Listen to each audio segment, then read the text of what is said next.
ಐದನೇ ಪ್ರಶ್ನೆ.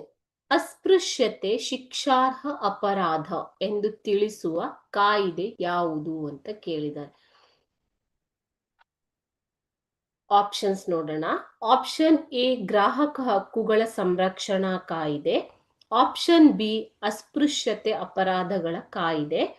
Option C ಬಾಲ ಕಾರ್ಮಿಕ ನಿರ್ಮೂಲನಾ ಕಾಯ್ದೆ. ಆಪ್ಷನ್ ಡಿ ನಾಗರಿಕ ಹಕ್ಕುಗಳ ಸಂರಕ್ಷಣಾ ಕಾಯ್ದೆ. ಸರಿಯಾದ ಉತ್ತರ ಬಂದ್ಬಿಟ್ಟು ಆಪ್ಷನ್ ಬಿ ಅಸ್ಪೃಶ್ಯತೆ ಅಪರಾಧಗಳ ಕಾಯ್ದೆ. ಇದನ್ನ 1955ರಲ್ಲಿ ಜಾರಿಗೆ ತರಲಾಯಿತು. ಸೊ ಇದರ ಪ್ರಕಾರ ಅಸ್ಪೃಶ್ಯತೆಯು ಶಿಕ್ಷಾರ್ಹ ಅಪರಾಧವಾಗಿದೆ.